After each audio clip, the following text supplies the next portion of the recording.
Uh, Welcome, Boo Believers. Another episode of Daily Booze Live. I'm your host, Ronin James. Once again, didn't turn the phone down. Running behind, obviously. Sorry for a late start today. It's been a busy fucking day. It's going to be a busy fucking night. I'm going to keep this one kind of brief. We're going to get through these headlines quick. I got to keep it a short episode today. So thank you all for tuning in, and we're going to get through this one quick. So feel free to jump in the chat, say hi. TJ, what's up, brother? Thanks for tuning in. And yeah, we're going to get to some horror headlines real quick because we got some content that we're shooting tonight here at Deadsville Studios. You'll notice my lighting is a little off. I don't have camera 2 set up right now. I barely got camera 1 set up. I almost didn't even put on the lav mic. I was just going to sit here talking into the mic, but I managed to get it on. So we're going to do this episode. We're going to bang it out, and then I'm going to bang out some content later. And the ladies of Deadsville will be here as well, banging out some content. Not that kind of content, though. Comedy content, horror comedy content. So you won't want to miss this next one that we have coming. So stay tuned, Boo Believers. But as always, I am Deadsville director Ronin James. I am a 20-plus year stunt veteran and been in a ton of stuff. I guarantee you've seen me die or get shot or get my ass kicked or crash a car or do something in a movie where I get my butt kicked and you probably didn't even realize it. So now I direct and produce and create content and write and wrote this sketch that we're going to shoot tonight. And yeah, I'm also going to do a little acting in it as well. I've done some acting along the way as well. I don't like to call myself an actor. I'm a stuntman first and foremost, but I can act. I can most certainly act. So especially if it's fun and comedic or action, or I got to play a bad guy. Always good at playing a bad guy. I have a lot of experience playing the villain. So all right, without further ado, we're going to jump to some horror headlines here because I know I put a story out, and Steph's probably not watching right now because she's prepping for the shoot. But yes, we are going to get to this story here. iHorror.com, and I posted this story on my Facebook page. I know we had a bunch of comments. I'll jump over there and read them after we go through the story. But Ari Aster produced Sasquatch Sunset is 2024's What the Fuck movie moment. And if you thought the picture that we saw on the that I posted earlier was what the fuckish, look at this shit. It's a Sasquatch and like a baby Sasquatch. And look at the faces and the fucking, I mean, that's some creepy looking motherfuckers. They look like they're from Delco, though, kind of. This motherfucker looks like one of Steph Infection's boyfriends with the beard and stuff. She's going to kill me. All right. As we have seen with Beau is Afraid, director Ari Aster, when left to his own devices, loved to see his audience asking, what the fuck did I just watch? Although he didn't direct Sasquatch Sunset, he produced it. And what a weird NSFW experience indeed. And that's just the trailer. So not safe for work Sasquatch trailer coming up. Produced by Ari Aster. So get ready. Jay Gavin checking in. What's up, Jay? How you doing, brother? In what seems like part absurd nature documentary and part Christopher Guest expose, we find ourselves exploring the private lives of 3 Bigfoot, or Sasquatch for those into bipedal cryptoids. Sasquatch Sunset is directed by David and Nathan Zellner, who are just as quirky as Aster when it comes to storytelling. According to IMDb, the film had many walkouts during its premiere at Sundance Film Festival this year. It should be noted that the film is rated R for some sexual content, full nudity, and bloody images. This isn't the first time David Zellner has explored the mythical and elusive primates. In 2010, he directed a short called Sasquatch Birth Journal 2, which is exactly what it says it is. We have provided that video after the Sasquatch Sunset trailer. I can't, man, this is some shit right here. Some Sasquatch shit. You ready for this stuff, Boo Believers? SP checking in. Mario Jones checking in. We're going to dig into this trailer, man. Official Red Band trailer, which means this is an R-rated fucking trailer for Sasquatch Sunset. This zany ass shit. Oh my God. It stars Jesse Eisenberg, Riley Koff, Nathan Zellner, Christopher Zajac. So Jesse Eisenberg, is he the motherfucking... Is that him? Oh my God.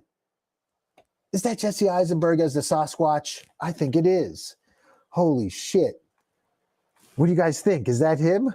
Oh, man. All right, we're going to watch this trailer. Here we go. Sasquatch fucking Sunset. Let's do it. Oh, yeah, let's hope the sound is on. Yep, we're good.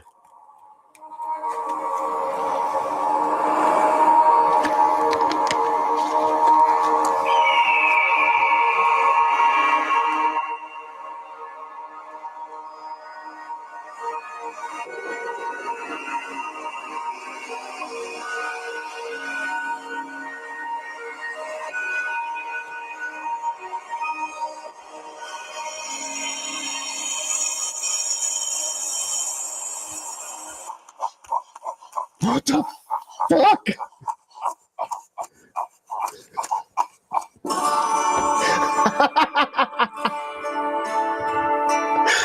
Okay. Oh my God. Yep, it is. That's Jesse Eisenberg. Oh my God.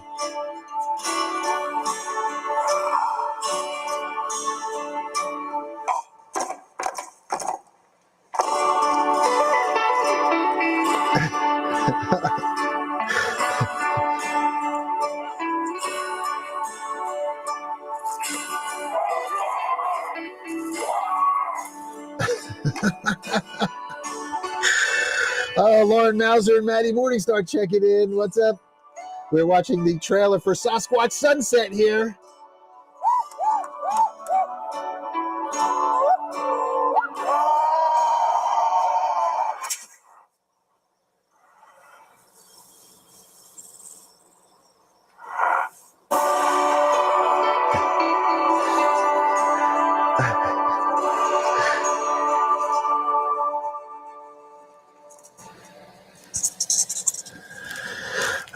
Yeah, wow. So that's a thing. I have a feeling that Steph Infection is going to love that one. It's really like in her ballpark. All right. Oh my God. I guess we got to watch this, right? How long is this fucking thing? Sasquatch Birth Journal 2? Oh man, it's 4 minutes. Man. Nah, we can't watch this, so I just want to see what the fuck, though. Oh my God. It's just like a Sasquatch in a tree giving birth? What the fuck? We're not watching the whole thing. Don't worry, Boo Believers. But I had to see what the fuck this... Oh my God.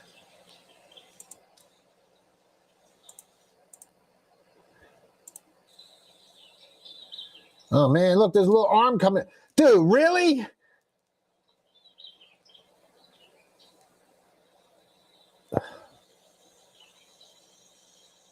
Oh, dude. What the fuck? Dude, what am I watching? What the fuck is this? Are you guys seeing this? I'm sorry. I apologize. Oh my God. And then there's like the baby on the... This is their movie. This is their fucking short film from the Sundance Film Festival. And there's Sasquatch Watch. Oh my God. Oh my God. And then runs away with the baby.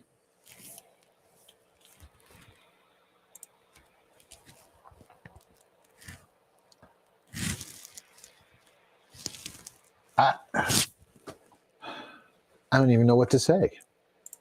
What the fuck did we just watch? I got, hey, Anthony Noble watching on YouTube. What's up, brother? Sweet. Maddie checking in, saying, what's, oh man. Anthony's like, what the hell? I agree, dude. What the fuck did we just watch? What the hell is this? Oh my God. What the hell was that? Anthony also says, LOL, no fucking way. Yeah, I don't even know what the fuck to make of that last thing. What the fuck? Oh, man. All right. Hey, man.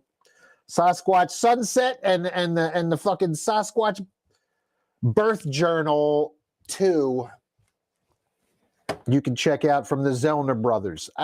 Holy shit, man. I don't even know what the fuck to say. I don't even know how the fuck you top that. All right, I'm going to get back to sharing again another screen here, and we'll get to some more news before we get out of here. Probably go for like another 10 minutes, guys. Thank you for tuning in. Let's see what we got. I'm going to jump to Joe Blow because they usually have good stuff. Dinosaur Project, Last House on the Left, Romulus. Yeah, there's Bigfoot. Invasion Season 3, Titan, Last of Us Season 2. And, yeah. It's not a whole lot. I mean, there is, but TJ, thanks, dude. Sending 310 stars. Thank you so much. We got 10 Valentine's themed things we could look at. Valentine's themed movies.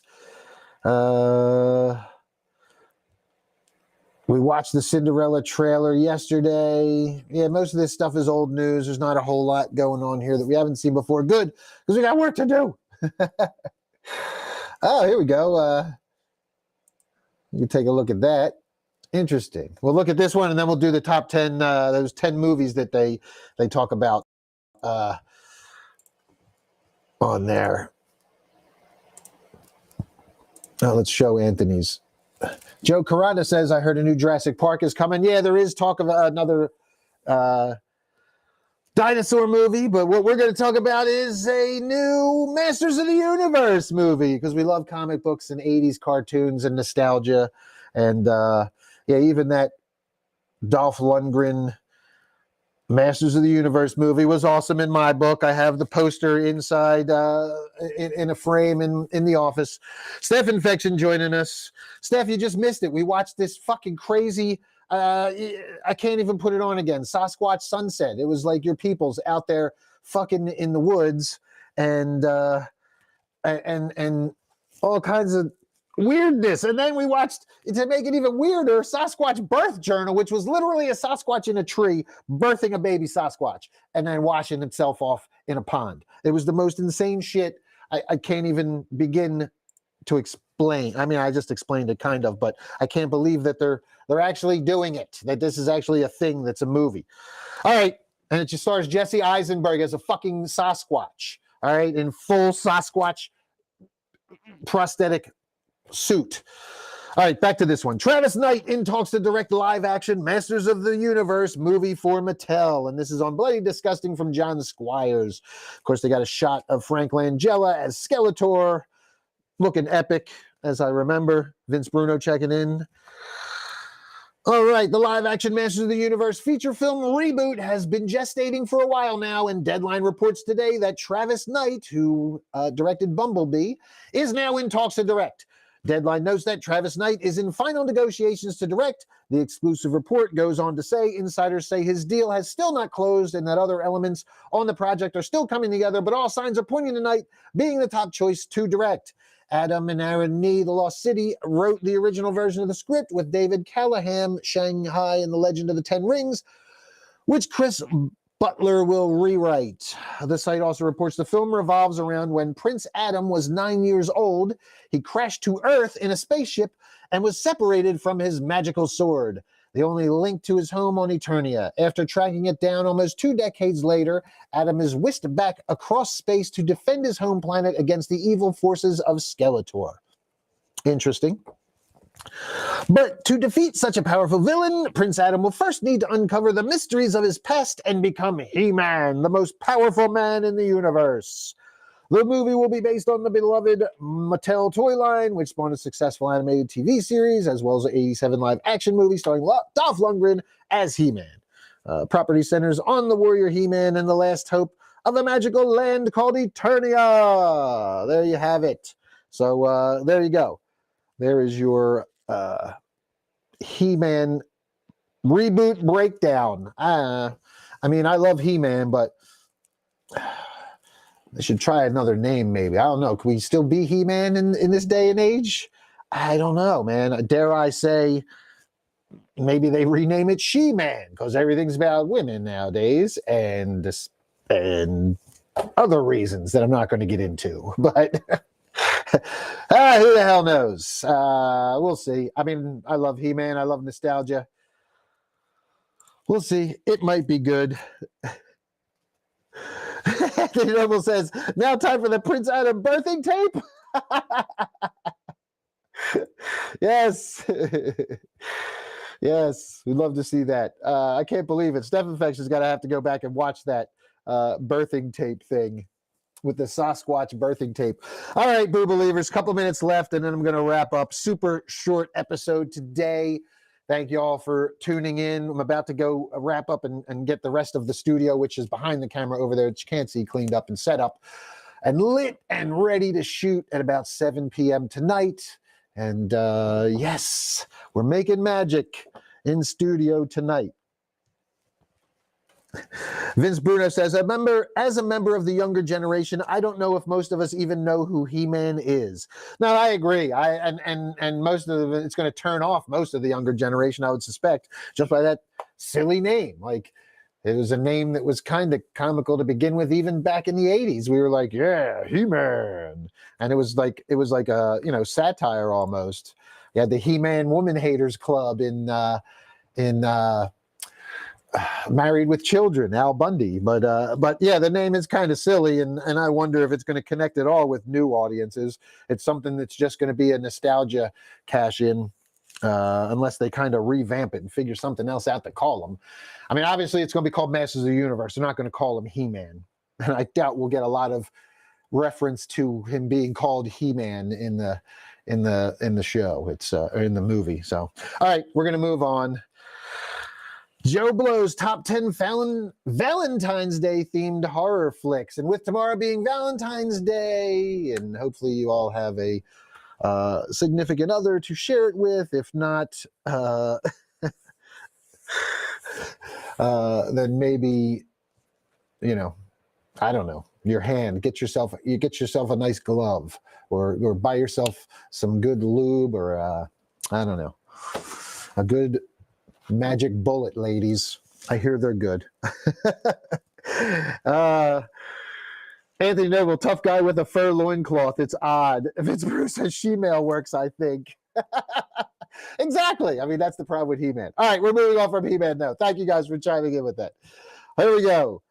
Top 10? Hell, the only top 10 we're not quite dead close actually tallied a solid list of 10 horror thrills that happen to be set on Valentine's Day itself. Now, some spend the entire day reveling in lovelorn lethality. Some merely glance past the February 14th date. But in just about every case, old Cupid's shooting an arrow in the head, if not the heart. Hell, you've heard enough. Here's the top 10 Valentine's Day set horror thrillers. And this is on Joe Blow by Jake D. Here we go. Number 10, Lover's Lane from 1999. Before Anna Faris was spoofing scary movies. Look at her there. Look at young Anna Faris. And wooing the world as the house bunny, she happened to stroll down Lover's Lane, a listless paint-by-numbers slasher flick about a man who went on an indiscriminate murder spree on Valentine's Day 13 years prior, only to return to town to stalk and slash the victim's children, foully disemboweling them with his hook-handed murder weapon. Lover's Lane refers to a place for lovebirds to park their cars and make out, which is where the sadistic slasher shows up for slaughter. Hence the tagline, there is no such thing as safe sex. Now, this is clearly a bad and poorly made movie, but far more fun for ardent slasher completists than one might expect. And yeah, young Anna Faris there, looking blonde and scared. All right, number 9, My Boyfriend's Back. And this one I've actually seen, man. This is a classic in the 90s. My Boyfriend's Back. I can't be the only 10 or 12-year-old one besieged by the inveterate run of My Boyfriend's Back on HBO. Can I? Not buying it. Thing is, I always dug the lighthearted turn of slapstick humor, blah, blah, blah. Yes, My Boyfriend's Back. All right, I'm not going to read through all these. We got to keep it rolling. So My Boyfriend's Back from 1993. I do remember this one. Very fun, slapstick, 80s, 90s style. Zombie comes back from the dead. Let's see.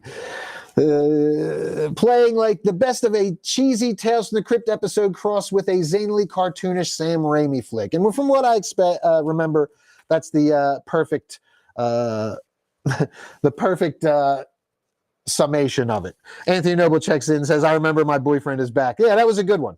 All right, let's keep it rolling. Number 8, Valentine from 2001. And I remember this creepy killer here, the Cupid Mask. Fun little slasher. No bullshit. I adore Valentine far more than most. Yes, it's objectively terrible, but so what? It's a damn good bit of fun knowing just how derivatively lame it is. So yes, there you go. Valentine from 2001 at number 8. Number 7, Hospital Massacre. And we have a head in a box. And this is always a good trick with the actual actor's head in the box, just a fake table. Well done there. Also known as X-Ray, as well as Be My Valentine or Else, the little-known obscure early 80s slasher flick, Hospital Massacre, just might be your required homework assignment for the week. As in, see this fucking movie stat. Why? It features a vilely vengeful Valentine's Day subplot in which a gorgeous gal, Barbie Benton, visits an LA hospital for a routine checkup only to be horrifically hunted by a sick psychopath in OR scrubs who she jilted on Valentine's Day 19 years prior. Man, can incels hold a grudge, huh? What do you say? That is some shit. 19 years she jilted him on Valentine's Day and he's back to stalk her in the OR. He just waited for that.